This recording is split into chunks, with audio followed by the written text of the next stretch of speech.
Gravada nos mutantes estúdios da Unigran, direto de Dourados, interior do Mato Grosso do Sul. A cidade que vai agora ter balsa, já que a ponte a gente não consegue terminar. Esse é o seu podcast Direito do Mato. Eu sou Fabrício Brown e o contrário de sucesso não é fracasso. O contrário de sucesso é você. E aqui é o professor Vinícius de Almeida e hoje à noite não tem sol. Sabe. Eu sou o professor Fernando Machado, eu me deitei e dormi, acordei porque o Senhor me sustentou. Coisa linda, hein? E vamos começar mais esse podcast agradecendo imensamente aqui a Unigran por ceder esse espaço maravilhoso para que a gente possa produzir o nosso humilde conteúdo aqui, transmitindo conhecimento para todos aqueles que têm interesse. E também no trabalho imensurável e habilidade técnica do nosso querido Paulo Budney, que contribui com toda a expertise, já que nós não temos nenhuma. E a você também, nosso querido ouvinte, né, que contribui aí, que ouve e divulga o nosso podcast, e também a todos vocês, os nossos patrocinadores. Agora o nosso muito obrigado e o espaço é de vocês.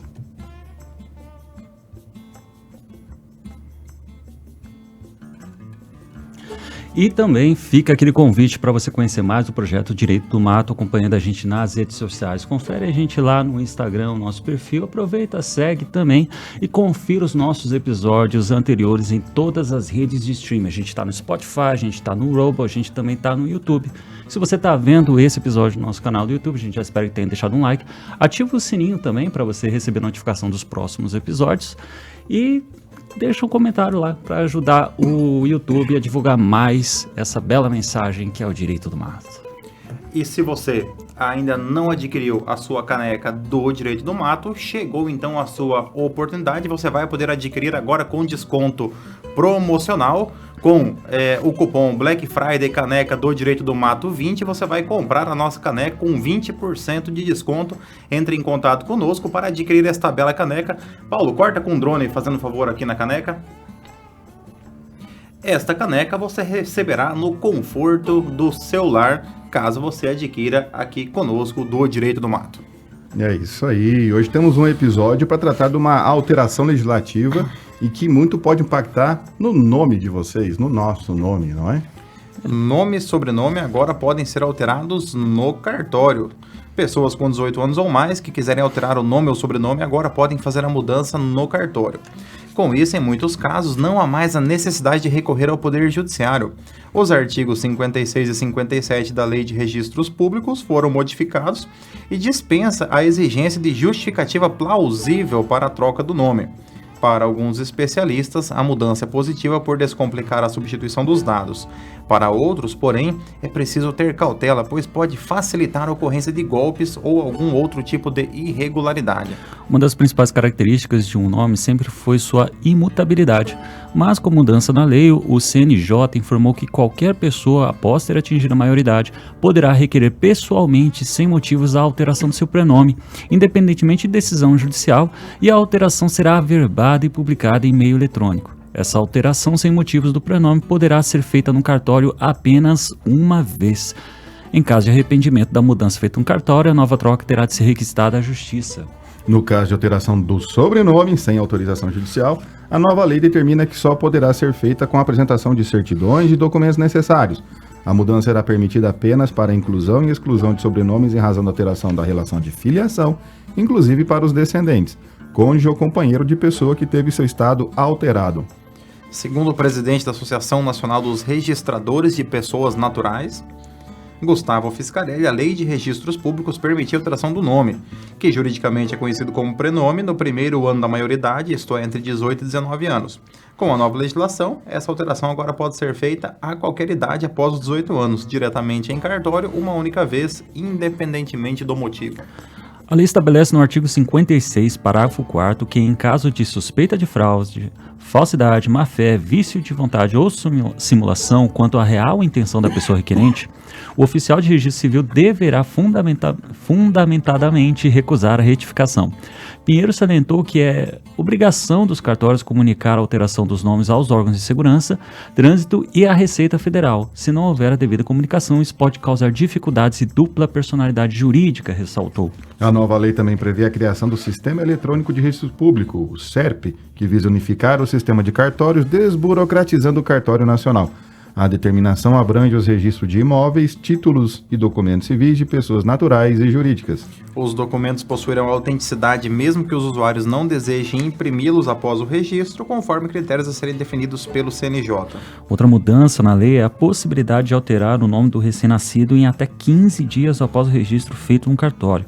Para realizar a alteração, o pai e a mãe deverão estar em consenso, apresentar a certidão de nascimento do bebê e os documentos pessoais, CPF e RG. E caso não haja consenso entre os pais, o caso deverá ser encaminhado pelo cartório à justiça e ficará a cargo de um juiz dar ou não autorização para a mudança do nome da criança. Esta foi a Voz do Brasil.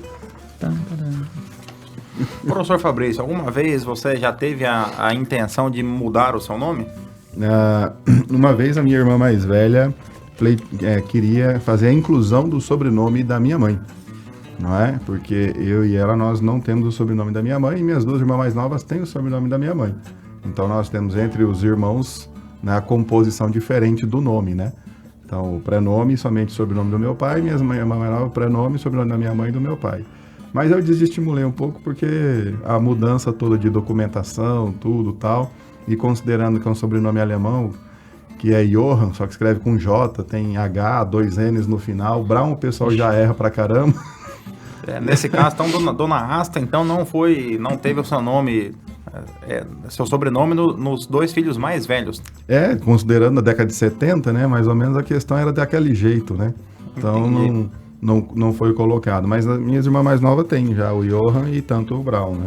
Mas isso essa alteração já era possível, porém com meio judicial.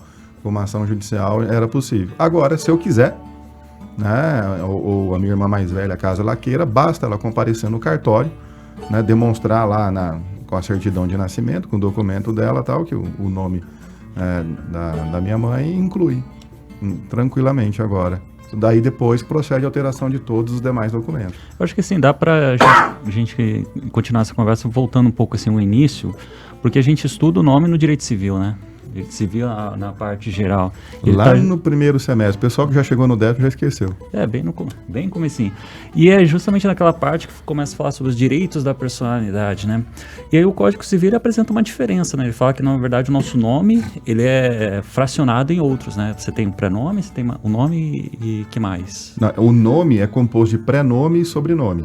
Então, quando fala nome, ele é o prenome, que é seria o que chamaria de apelido, né? E o sobrenome, que é o apelido de família, antigamente.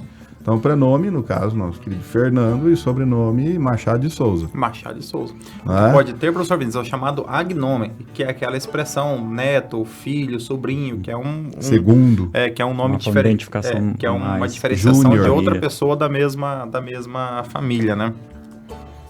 Outra pessoa do mesmo grupo familiar, né? Você pode colocar, tipo assim, além de júnior, segundo, terceiro. Pode colocar. Ou destemido. Ou destemido. Aí eu não sei. Teria, né? Você já tá assistindo muito vídeo, velho. Já se emocionou um pouco, professor. Começou agora uma série spin-off do Game of Thrones, né? Então, voltamos com esse negócio. Ou no seu guia. Ou no seu guia. Dos Targaryen. Mais ou menos, que eu assisti o primeiro episódio, mas não vamos dar spoiler pro pessoal aqui. Aqui então, o professor Vinícius já lembrou que você, estudante de curso de Direito, você estuda sobre o direito de personalidade do nome lá no primeiro semestre do curso, quando o aluno ali está chegando no curso de Direito, está feliz, alegre, né? Como é que você conhece o aluno do primeiro ano do curso de Direito, né? Aquele que está sorrindo, né? Isso, esse é o aluno do primeiro ano, quando o aluno é ali quase que um relativamente incapaz. E aí você aprende então sobre... Alguns são. Quando você aprende então sobre o nome.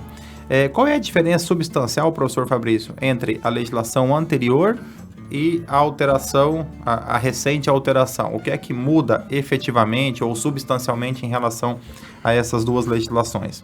É assim, quando a gente estuda a questão do nome, o primeiro princípio que tem em relação ao nome é o da imutabilidade do nome. O nome não pode ser mudado. Só que até hoje, esse princípio é o que mais tem exceção. Ele não pode ser mudado, exceto... Aí tem umas 80 possibilidades de mudança do nome. Então, assim, a imutabilidade do nome não deveria nem ser um princípio quanto ao nome, de tanta exceção que ele tem, né? O que muda, assim, mudar o prenome em questões vexaminosas e etc. sempre foi possível, né?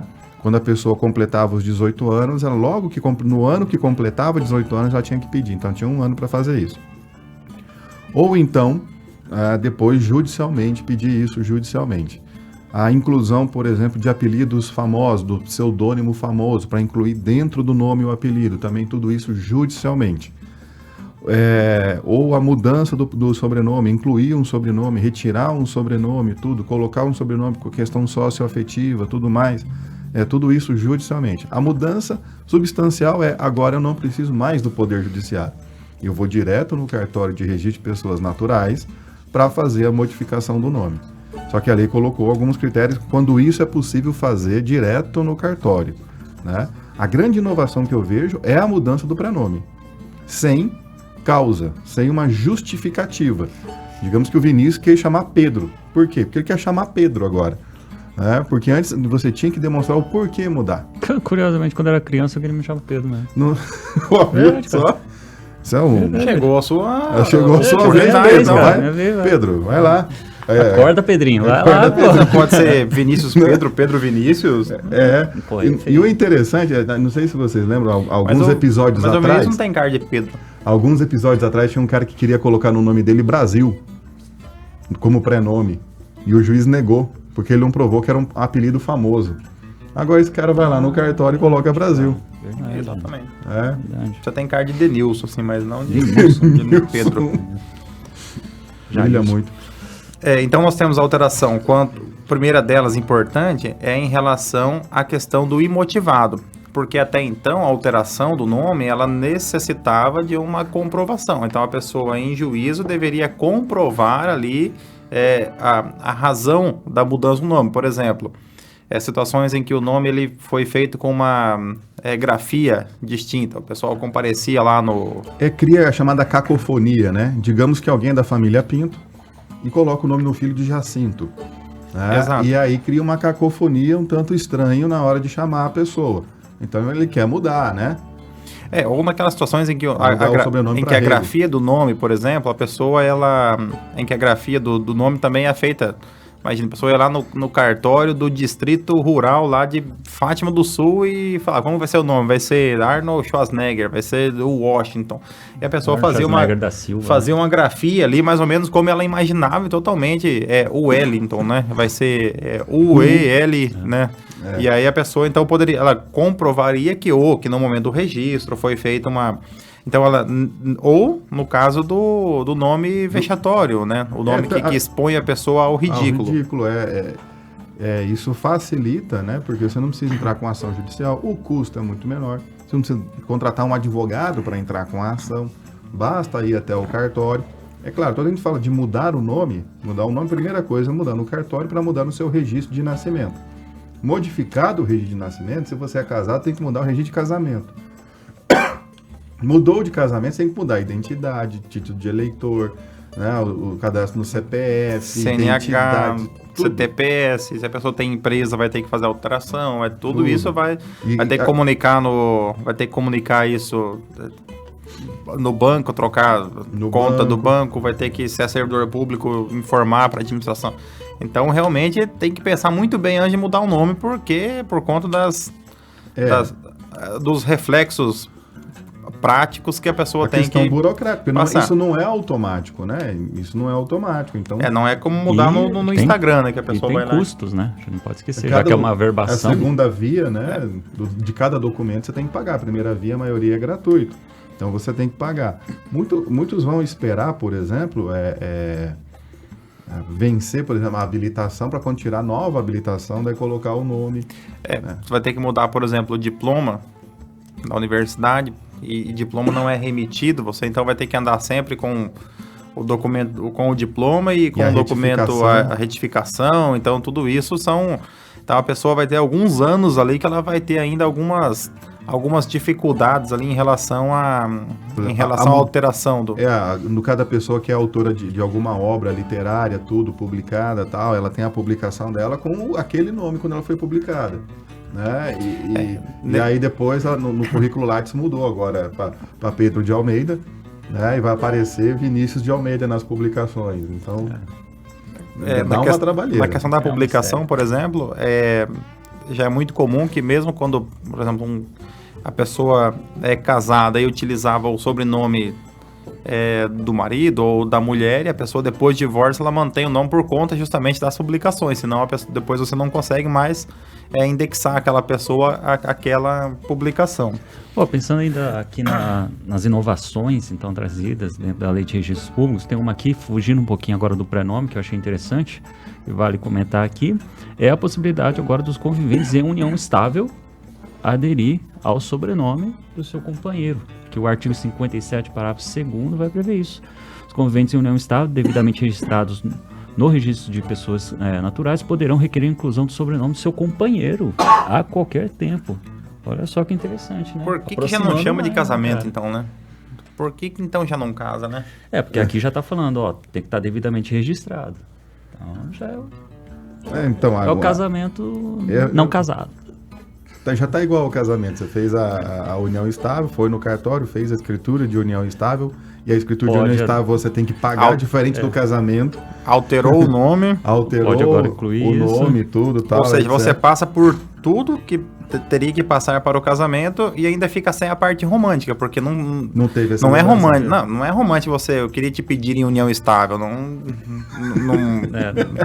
Você pula essa parte. Quer ser convivente. Essa parte Quer se unir a mim, não é casar comigo.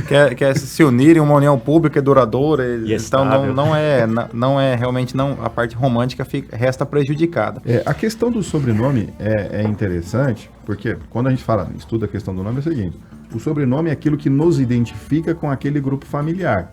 E o prenome é aquilo que nos diferencia dentro do grupo familiar. Então, o nome é por isso que ele tem a composição, prenome e sobrenome. Então, as pessoas de fora, né, sabem que nós pertencemos àquele grupo familiar, né, e é o fulano daquele grupo familiar. Então, isso na história da formação do nome, né? Tanto que o nome, as pessoas eram conhecidas ou pela sua profissão, ou pelo lugar que morava, ou por alguma característica física, né? Então, e aí aquelas pessoas, aí os sobrenomes foram se agregando, né? Uns escolheram sobrenomes melhores, outros ficaram com uns mais simples, outros mais difíceis, né? E outros impossíveis de você soletrar e escrever, quanto mais ao norte, poucas vogais. Então, e a mudança do sobrenome é para não descaracterizar do grupo familiar. Então, não dá para simplesmente assim, falar, Brown, agora vou mudar para Oliveira. Mas por que Oliveira? Não pode. Então, o sobrenome teve essa restrição, diferente do prenome. Sair da Alemanha para Portugal, né? Oliveira é português, né? Então, aí o sobrenome não pôde. Então, o que ele colocou como possibilidade? Inclusão de sobrenomes familiares, mas ele colocou inclusão, não simplesmente a exclusão. Vou tirar aqui. Substituição, né? Então, inclusão de sobrenomes familiares. O exemplo que eu dei de colocar o sobrenome por parte da minha mãe, né? Seria essa aí. Mas o que desestimula é o tanto trabalho que vai ter por colocar. Né? Outro ponto importante aqui é que a lei também, ela, de certa forma, ela facilita, porém ela já restringe. Ela coloca que a alteração pode ser feita apenas uma vez. Também para não virar feira, para né? evitar que a pessoa também possa, cada 2 anos, ela vai lá e muda o nome. Então, assim, a pessoa vai fazer a alteração uma única vez. E a desconstituição dependerá de sentença judicial. Então, vamos lá. Imagina que o professor Vinícius, ele mudou para Pedro. Então, ele foi no cartório e mudou o seu nome para Pedro. Agora ele é o Pedro de Almeida Gonçalves. Aí o Pedro de Almeida Gonçalves, bem português, né? ele passa um ano, 2 anos, 3 anos, ele se arrepende. Ele quer voltar a ser Vinícius. Então, para que ele possa fazer ele não tem como ir no cartório e fazer a repristinação no cartório do seu nome. Quer voltar a ser quem eu era, né?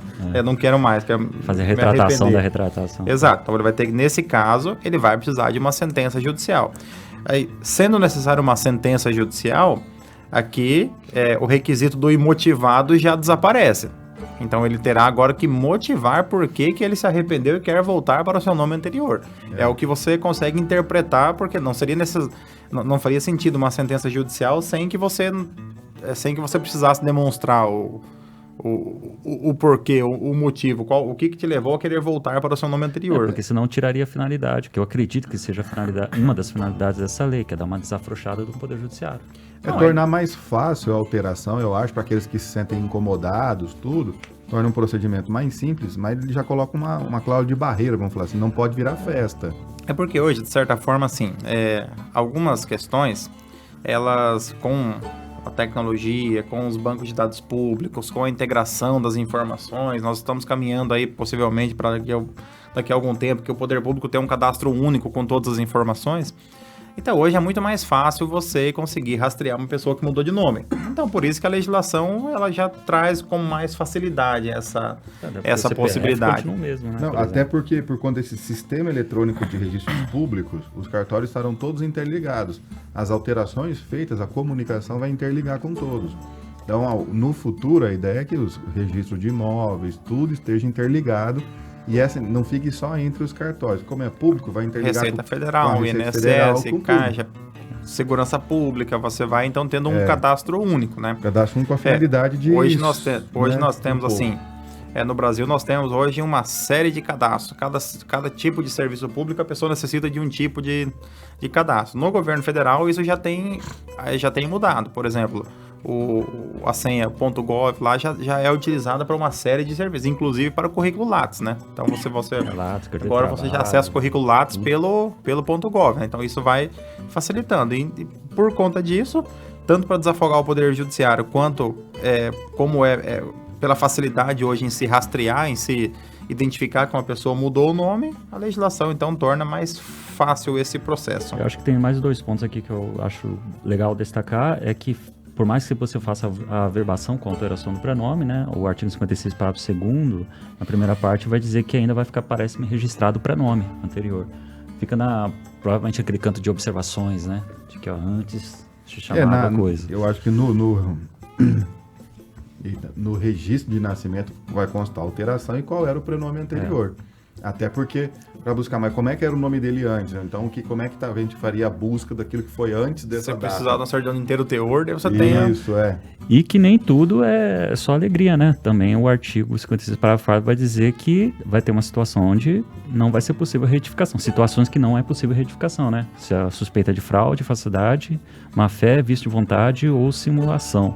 Você consegue imaginar, tipo, um exemplo do cara de forma dolosa... Não, fraude, nome, a pessoa quer mudar o nome, né, por exemplo.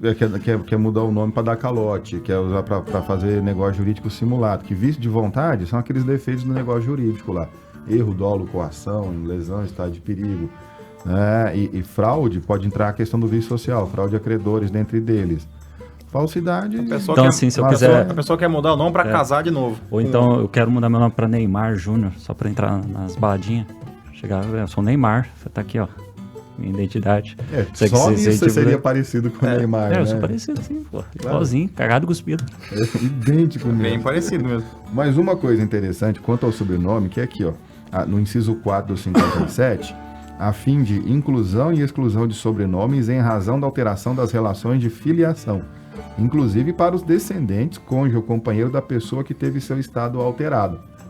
Então, os próprios descendentes de um casal que se divorciou ou que por algum motivo não tem, podem pedir a alteração, a exclusão de sobrenomes ou a inclusão de sobrenome. Digamos que a mulher é mãe solo, né, que fala? Antigamente era mãe solteira, agora é mãe solo. Mãe solo. Isso. Ela vem a se casar. Né? É possível o enteado colocar o nome do padrasto, né? Incluir o nome. Ou então também, no caso do divórcio, digamos que haja o abandono afetivo, por assim dizer, há possível exclusão do sobrenome do pai que porventura, ou da mãe que abandonou. Não, porque não tem mais identificação com o ramo familiar. Então, dada a interpretação aqui do inciso 4 do artigo 57. Então, eu acredito aqui que é a possibilidade. Então, do sobrenome. Do sobrenome, a questão é mais fechada. Você tem que ter um motivo, um porquê. Do nome, do Então, prenome, se eu quiser lá, por exemplo, eu não fui criado pelo meu pai, se eu quiser tirar o de Souza, ficar Fernando Machado. Aí eu vou usar como base o 57, inciso 4. E aí, provavelmente, no cartório terá que fazer a justificativa do motivo, do porquê disso. Agora, como que é esse procedimento? Ali no cartório, certo? Ele vai, que documento que ele vai pedir, o que ele vai pedir, né? Ou se a mera declaração bastaria para isso. É porque não fala quais são os certidões e documentos necessários para isso, né? É que isso vai ser provavelmente regulado pelo CNJ e pela corregedoria de cada tribunal de justiça. Possivelmente vai exigir certidões cíveis e criminais. Se a Mais- pessoa tiver certidões ali, mais atualizadas também. se a pessoa tiver ali processo criminal, possivelmente não vai ser possível alteração. Provavelmente não, né? Para não descaracterizar na busca. Dependendo do tipo de ações cíveis, também vai ser feita alguma restrição. Então, se a pessoa tem lá 16 execuções lá contra ela, vai mudar de nome. Então, difícil. Possivelmente o cartório, nesse caso, fundamentadamente, ele poderia recusar ali, a pessoa teria que recorrer ao juiz para que pudesse ali, eventualmente, pedir ali a reconsideração da decisão do cartório. E outra coisa assim interessante, que já estava na lei, não é coisa nova, né? Já estava na lei, isso não é coisa nova. Uma coisa que entrou na lei agora, que com o encerramento da união estável também, se houve a modificação do nome, mera extinção da união estável já justifica a modificação do nome. Porque antes, na extinção da união estável, você tinha que ter o juiz tinha que autorizar a modificação do nome. Tá? Então, agora, registrou a união estável, pode mudar o nome. Faz uma escritura desconstitutiva de união estável, também modifica o nome. Mas são duas coisas que o parágrafo 7º traz, uma coisa que é interessante, que é a possibilidade de mudança do nome quando a pessoa está sofrendo eventual coação ou ameaça em virtude de ser testemunha em algum processo criminal. Ela pode mudar o nome dela, inclusive o nome todo, né? Tem uma lei, né, de proteção à testemunha que incluiu o parágrafo 7º no artigo 57 dessa possibilidade. Ela faz a mudança de todo o nome. Senão, a proteção à testemunha, a pessoa tem o mesmo nome, continua morando no mesmo lugar e etc. É claro que a nossa lei de proteção à testemunha ela não é tão legal igual os filmes do Schwarzenegger, aquele Eraser que conta como é, que era mais fácil. Mas não é tão interessante quanto o cinema americano. Mas tem essa possibilidade, né, de você proteger a testemunha nesse caso. Mas isso já tinha antes, só a guisa de curiosidade aqui, né? Trazer para os nossos queridos ouvintes. E para você, irmão ou irmã, que nos acompanhou até o final, fica aqui o nosso agradecimento a você que, mantendo o seu nome ou não, esteve aqui conosco. Agradecemos mais uma vez pela companhia, pelo carinho, pela sua audiência. E em nome do Direito do Mato, a gente espera que você já tenha seguido a gente nas redes sociais, confere lá nosso perfil no Instagram e também já tenha deixado aquele like no nosso vídeo no canal do YouTube, aquele comentário, ativado o sininho e confere lá os nossos episódios passados. E se você é fã de pioneirismo e inovação, vai lá no Rumble. Continuamos sendo o primeiro e único podcast de direito da América Latina. Já temos 11 seguidores naquela rede social fantástica. É isso aí. Muito obrigado ao Unigran novamente por esse estúdio, ao nosso querido Paulo pelo grandioso trabalho. Tenham todos uma ótima semana. Um grande abraço. Sejam felizes.